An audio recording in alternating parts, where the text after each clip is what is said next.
What's going on, Bulls fans? Welcome into the Bulls Report. My name is Patrick Siepman. Coming up on today's show, we're going to be diving into the latest mock draft that Bleacher Report came out with, where they had the Bulls trading up in the 2024 NBA draft to select Providence guard Devin Carter. So I'll be giving you guys my thoughts on that on today's show. But before we dive into it, I just want to get you guys involved here in the comment section early. I want you guys to let me know, who is your top draft target for the Bulls? We've done many videos breaking down different prospects, but you guys, I want to let me know who's your top draft target for the Chicago Bulls.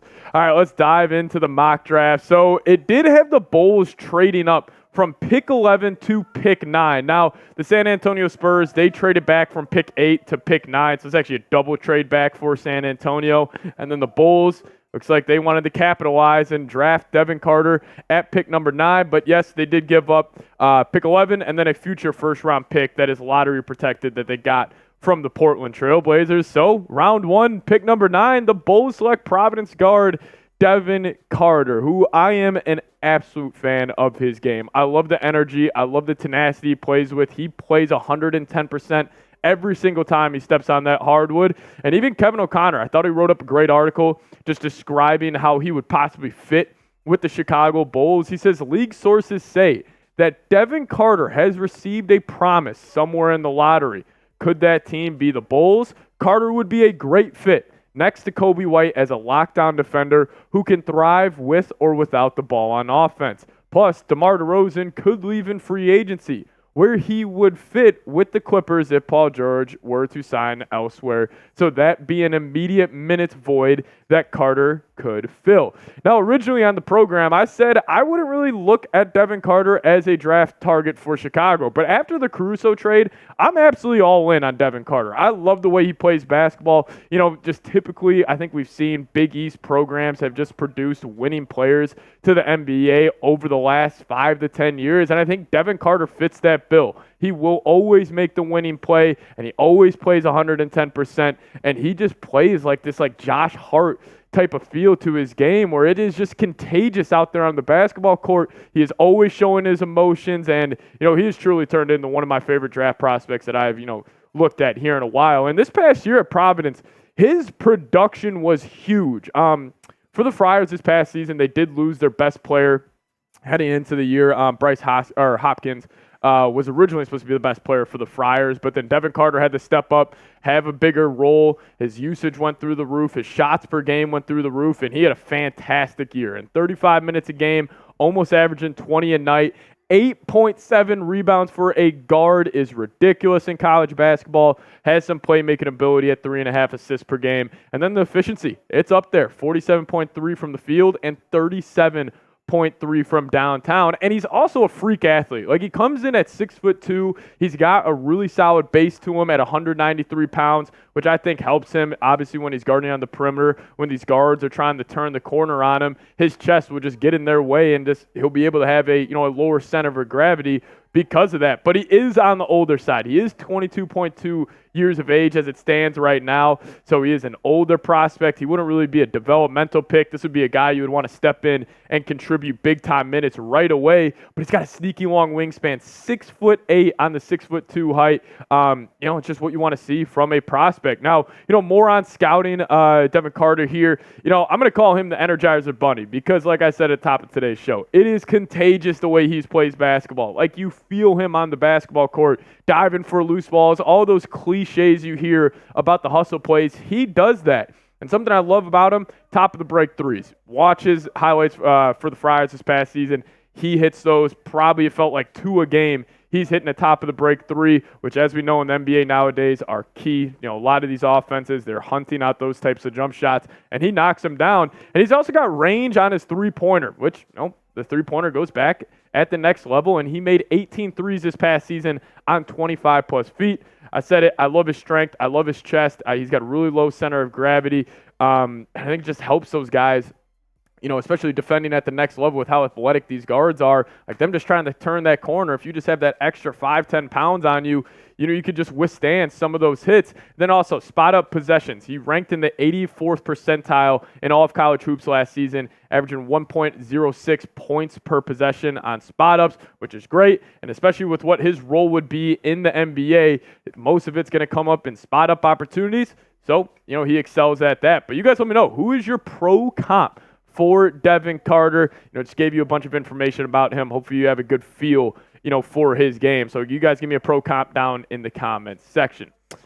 Now, this may be a little zealous. This may be, thinking his ceiling more than his pro comp, but I'm going to go Derek White. In terms of a player that's always going to make the right play, he's super physical, not like a vertical athlete, but he's a horizontal athlete. He moves really, really well side to side. He can knock down the three-point ball. And, personally for the Bulls, and honestly just him in the league, I would rather see him play off ball. Like, I wouldn't want him going to a situation where he is going to be the primary ball handler, the primary initiator on offense. And I think with the Bulls, you slide him next to Cody White, I think it would be a great fit. And plus, you would have two elite point of attack guys in Io, in Devin Carter. It would help replace the loss of Caruso, as he was one of the best in the entire NBA. So Devin Carter, if Devin Carter is the pick at pick 11, or maybe at the Bulls trade up to pick 9 like Bleacher Report had them doing, I would be absolutely thrilled. But to round out today's show, I wanted to go over my top 5 draft targets for the Chicago Bulls, not named Devin Carter. Obviously, he would be on this list, just to tell you guys where I'm at, heading into the draft this Wednesday. So number 1 for me would be Jalen Williams' little brother, Cody Williams, out of Colorado. And I've been on this guy since March Madness.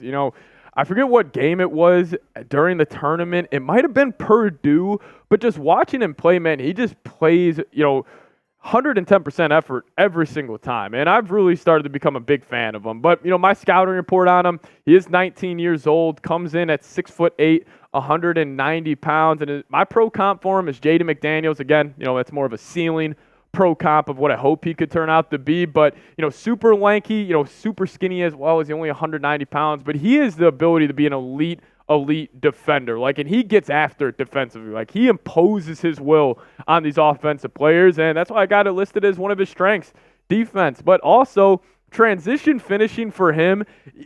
I say this all the time. Go turn on the tape and watch some of his highlights from Colorado this past season. But seriously, go do it. Most of his buckets are coming in transition, just him beating guys down the court and just getting easy ones. But a weakness for him, shot creation, and that's why I think he's got a limited offensive ceiling. But maybe that's something that I just don't see, and that's been a part of his game. And he just wasn't really asked to do so with the Buffaloes this past year. But number 2 for me, I'm going to go Ron Holland. And I know this is a very polarizing prospect. Some people are like, oh, get him away from my basketball team. And some people are like, oh, this guy's got to be a top 5 pick. But, my scouting report on him stands as this, where, I'm going to give his pro comp to Cam Whitmore. I don't love that pro comp, but as in terms of a guy who is a hyper athlete who kind of plays this AAU style of basketball, that was the best I could come up with. But his role in the NBA would just be a slashing wing, to put pressure on the rim, just to consistently try to get the defense in rotation.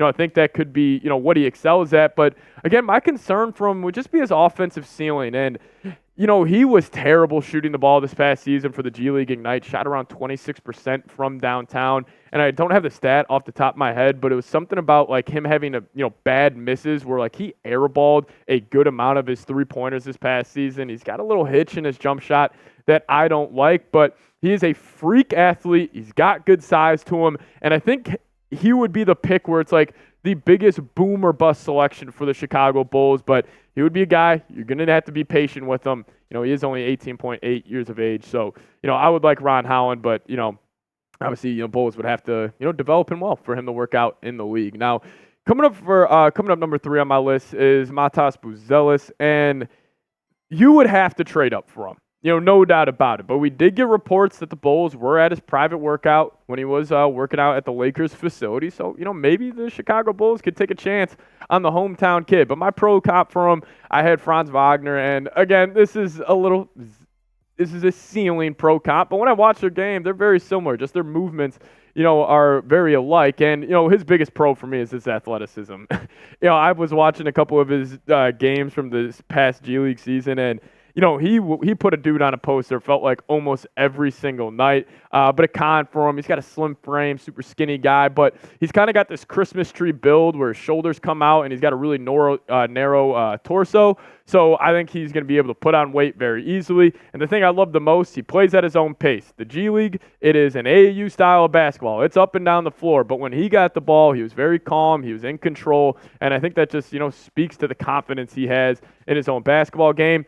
I put a con as a three-point shooting, but I think this could get fixed very easily. He shot under 30% this past season, but he's got a super smooth jump shot. He gets the same release every time, so I think it will be able to work out in the NBA. But number 4 for me, Dalton Knecht, the veteran guard as a rookie, I'm saying. But, he is an older prospect from Tennessee as he lit up college basketball this past season for the Vols. And he's coming at 6'6", 204 pounds, sneaky long wingspan. Knecht at 6'9", and put the pro comp right now is Gordon Hayward. I know, comparing a white guy to a white guy, I get it. But, he does remind me of a lot about Hayward, just in terms of a 3-level scorer who is also a very good athlete, which Knecht is. So that's what I had there in strengths, shooting, weaknesses, defense. He's going to have to get better at that if he's going to want to excel at the next level. But number 5 for me is Jared McCain. And this is a guy who's slowly moving up my, big board here as, I think the Bulls, and we'll get into this here in a second, but the Bulls are in a need for a true shooter, and that's what Jared McCain is. And, some of his pros I have on him, I love his release. It's super quick, and he's got a very repeatable shot form. He's got a super good base where it's just one quick motion, and it's going up. I don't want to compare it to Klay Thompson's shot, too much, but it does kind of give me some Klay vibes. But he moves very well laterally, and he can defend. But the biggest cons for him is what position is he going to play in the NBA? But I think with where the Bulls are at right now and how their backcourt's shaking out, now with Josh Giddey, Al DeSumo, Kobe White, if you would have Jared McCain in that mix, you would have a guard that does a little bit of everything. You would have, Jared McCain being the shooter. You would have, Kobe White just being the overall offensive engine, Io being the defensive-minded guard, and then Josh Giddey being that playmaking guard where you would knock, all major parts of the game out in your backcourt. But, not a big vertical athlete, and he's not the best finisher around big. So he would be a true shooter that can defend, just a little bit on the outside. He kind of gives me some Derek White vibes as well. But you guys let me know. I asked you on the top of today's show. We're going to round out today's show with this. Who is your top draft target for the Chicago Bulls? Let me know your thoughts down in the comments section. And just want to say thank you guys so much for the support on the channel as of lately. It has been awesome following the Josh Giddey trade. So seriously, thank you guys so much. Hit that subscribe button if you haven't already. See you guys next time. Go Bulls.